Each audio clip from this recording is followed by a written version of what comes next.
بسم اللہ الرحمن الرحیم۔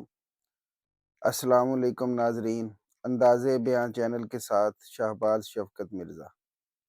ناظرین، مور جتنا اب خوبصورت ہے، اس سے کئی گنا زیادہ جنت میں خوبصورت تھا۔ مور کی خوبصورتی یہ سبھی پرندے جانتے تھے اور اس پر فدا تھے، لیکن ان سب خوبیوں کے باوجود مور سے ایسی کون سی خطا ہو گئی تھی جس سے اللہ تبارک و تعالی نے مور کو جنت سے نکال دیا۔ اللہ تبارک و تعالی نے جب حضرت آدم علیہ السلام اور اماں حوا کو پیدا فرمایا، اس کے بعد ان کو جنت میں بھیج دیا۔ وہ دونوں جنت میں بہت ہی پرسکون رہتے تھے، بہت ہی لذیذ میوے اور پھل کھایا کرتے تھے، لیکن ایک اناج جس کو کھانے سے اللہ پاک نے انہیں منع فرمایا، اور وہ اناج گندم تھا۔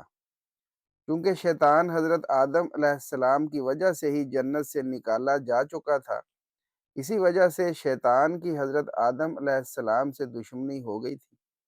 شیطان یہ چاہتا تھا کہ وہ کسی بھی طرح حضرت آدم علیہ السلام کو جنت سے نکال دے اور ساتھ میں اماں حوا کو بھی جنت سے نکال دے۔ جب شیطان کو یہ خبر ہوئی کہ حضرت آدم علیہ السلام کو تمام میوے کھانے کی اجازت ہے لیکن گندم کھانے کی اجازت نہیں ہے، تو شیطان انتقام کی آگ دل میں لیے جنت کے دروازے کے پاس بیٹھ گیا اور 300 سال تک وہاں پر بیٹھا رہا کہ کوئی جنت کے دروازے سے باہر آئے اور شیطان اس سے بات کر سکے۔ ایک دن اچانک سے مور جنت سے باہر آ گیا۔ شیطان اس کو دیکھتے ہی بہت خوش ہو گیا۔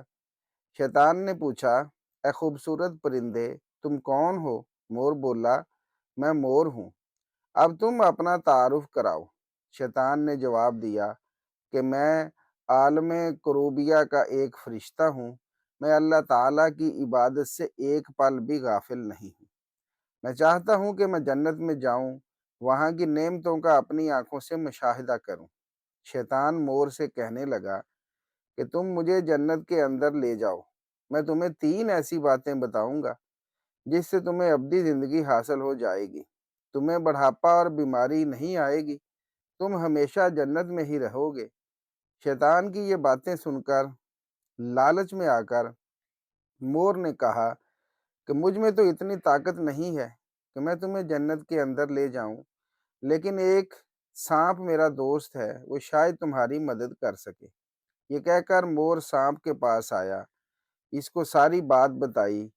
سانپ بھی شیطان کی باتوں سے بہت خوش ہو گیا، پھر شیطان کو اپنے منہ میں چھپا کے جنت میں داخل ہو گیا اور یوں شیطان اپنی چال میں کامیاب ہو گیا۔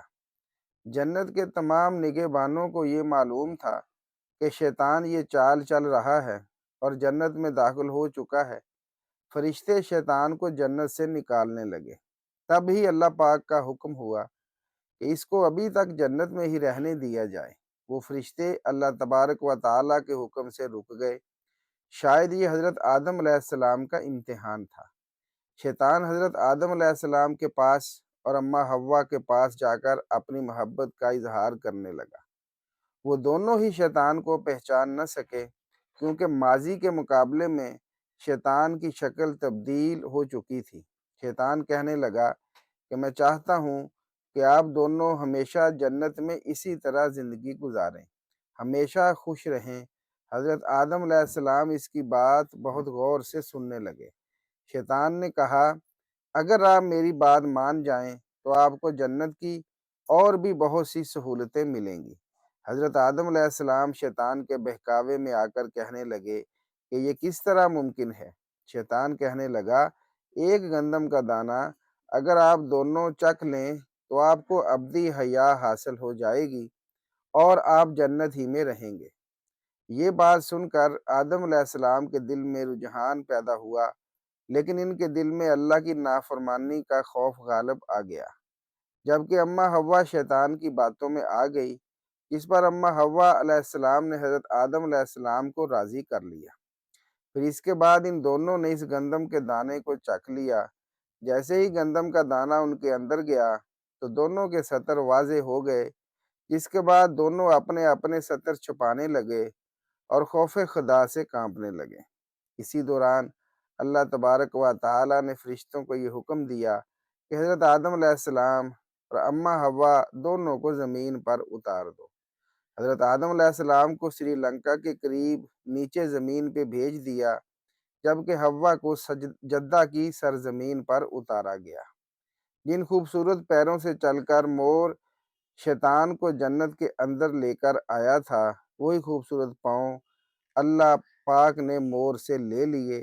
سانپ جو اپنے منہ میں شیطان کو چھپا کر لایا تھا، اس کے منہ کی خوبصورت خوشبو کو چھین کر اس میں زہر ڈال دیا گیا۔ پھر مور کے ساتھ ساتھ سانپ کو بھی جنت سے نکال دیا گیا۔